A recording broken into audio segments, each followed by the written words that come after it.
जय गुरु जी संगत जी। जय गुरु जी। ओम नमः शिवाय। शिव जी सदा सहाय। ओम नमः शिवाय। गुरु जी सदा सहाय। मैं शिव पुराण की कथा करने जा रही हूँ और ये कथा मैंने पहली बार ही की है। इससे पहले कभी शिव पुराण कथा नहीं की और इसमें कोई गलती हो तो क्षमा करना। श्री शिव पुराण महात्म्य। रौनक जी के साधन विषय प्रश्न करने पर सूतक जी का उन्हें शिव पुराण की उत्कृष्ट महिमा सुनाना। श्री रौनक जी ने पूछा, महाज्ञानी सूतक जी, आप संपूर्ण सिद्धांतों के ज्ञाता हैं। प्रभु, मुझसे पुराणों की कथाओं के सार तत्व का विशेष रूप से वर्णन कीजिए। ज्ञान और वैराग्य सहित भक्ति से प्राप्त होने वाले विवेक की वृद्धि कैसे होती है तथा साधु पुरुष किस प्रकार अपने काम, क्रोध आदि मानसिक विकारों का निवारण करते हैं। इस घोर कली काल में जीव प्राय असुर स्वभाव के हो गए हैं। उस जीव समुदाय को शुद्ध देवी संपत्ति से युक्त बनाने के लिए सर्वश्रेष्ठ उपाय क्या है? आप इस समय मुझे कुछ ऐसा कोई शाश्वत साधन बताइए जो कल्याणकारी वस्तुओं में भी सबसे उत्कृष्ट एवं परम मंगलकारी हो तथा पवित्र करने वाले उपायों में भी सर्वोत्तम पवित्र कारक उपाय हो। तात्पर्य, वह साधन ऐसा हो जिसके अनुष्ठान से शीघ्र ही अंत करने की विशेष बुद्धि हो जाए तथा उससे निर्मल चित्त वालों पुरुष को सदा के लिए शिव की प्राप्ति हो जाए। श्री सूतक जी ने कहा, मुनि श्रेष्ठ शौनके, तुम धन्य हो क्योंकि तुम्हारे हृदय में पुराण कथा सुनने का विशेष प्रेम एवं लालसा है। इसलिए मैं शुद्ध बुद्धि से विचार कर तुमसे परम उत्तम शास्त्र का वर्णन करता हूँ। वह संपूर्ण शास्त्रों के सिद्धांत से संपन्न भक्ति आदि को बढ़ाने वाला तथा भगवान शिव को संतुष्ट करने वाला है। कानों के लिए रसायन अमृत स्वरूप तथा दिव्य है। तुम उससे श्रवण करो। मुने, वह परम उत्तम शास्त्र है शिव पुराण, जिसका पूर्व काल में भगवान शिव ने ही प्रवचन किया था। ये काल रूपी सर्प से प्राप्त होने वाला महान त्रास का विनाश करने वाला उत्तम साधन है। गुरुदेव व्यास ने संत कुमारक मुनि का उपदेश पाकर बड़े आदर से संक्षेप में ही इसका पुराण का प्रतिपादन किया है। इस पुराण के पढ़ने का उद्देश्य है कलयुग में उत्पन्न होने वाले मनुष्यों के परम हित का साधन।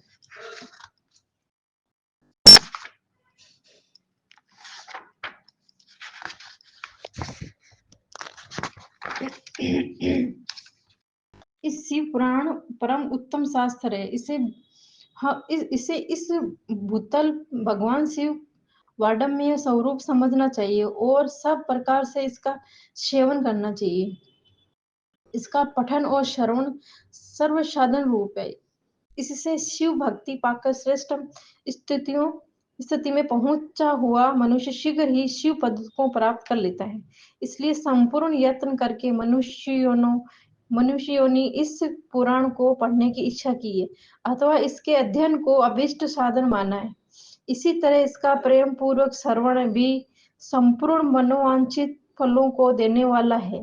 भगवान शिव के इस पुराण को सुनने से मनुष्य सब पापों से मुक्त हो जाता है तथा इस जीवन में बड़े बड़े उत्कृष्ट भोगों का उपभोग करके अंत में शिव लोकों को प्राप्त कर लेता है। ये शिव पुराण नामक ग्रंथ 24,000 श्लोकों से युक्त है। इसकी 7 संहिताएं हैं। मनुष्य को चाहिए कि वे भक्ति, ज्ञान और वैराग्य से संपन्न हो और बड़े आदर से इसका श्रवण करे। 7 संहिताओं से इस युक्त दिव्य शिव पुराण पर ब्रह्मा परमात्मा के समान विराजमान है और सबसे उत्कृष्ट गति प्रदान करने वाला है। जय गुरु जी। जो निरंतर अनुसंधान पूर्वक इस शिव पुराण को बांसता है अथवा नित्य प्रेम पूर्वक इसका पाठ मात्र करता है, वह पुण्यात्मा है, इससे संशय नहीं है। जो उत्तम बुद्धि वाला पुरुष अनंत काल में भक्ति पूर्वक इस पुराण को सुनता है, उस पर अत्यंत प्रसन्न हुए भगवान महेश्वर उसे अपना पद धाम प्रदान करते हैं। जो प्रतिदिन आदर पूर्वक इस शिव पुराण का पूजन करता है, वह इस संसार में संपूर्ण भोगों को भोग कर अंत में भगवान शिव के पादुकों प्राप्त कर लेता है। जो प्रतिदिन आलस्य रहित हो रेशमी वस्त्र आदि के वेस्ट नशे इस शिव पुराण का सत्कार करता है, वह सदा सुखी होता है। यह शिव पुराण निर्मल तथा भगवान शिव का सर्वस्व है, जो यह लोक और परलोक में भी सुख पहुंचाता हो। उसे आदर के साथ प्रयत्न पूर्वक इसका सेवन करना चाहिए।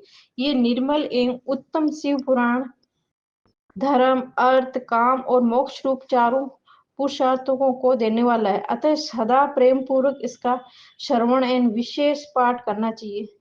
जय गुरु जी। अध्याय नंबर 2।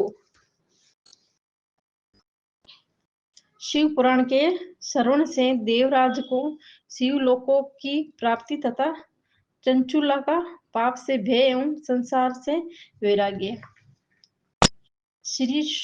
श्री सोनक जी ने कहा, महाभाग सुतक जी, आप धन्य हैं, परमात्म के ज्ञाता हैं। आपने कृपा करके हम लोगों को यह बड़ी अद्भुत एवं दिव्य कथा सुनाई।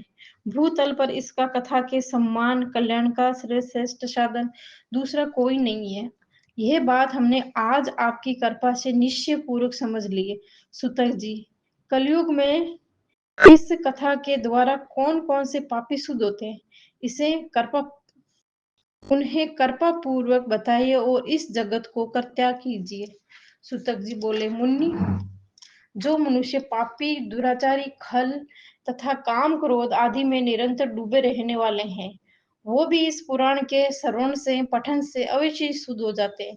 इसी विषय में जानकर मुन्नी इस प्राचीन इतिहास का उदाहरण दिया करते हैं, जिसके श्रवण मात्र से ही पापों का पूर्णतया नाश हो जाता है।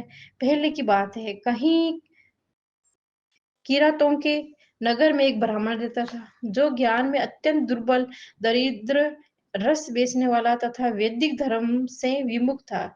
ये स्नान संध्या आदि कर्मों से भ्रष्ट हो गया था और वेश्यावृत्ति में तत्पर रहता था। उसका नाम था देवराज।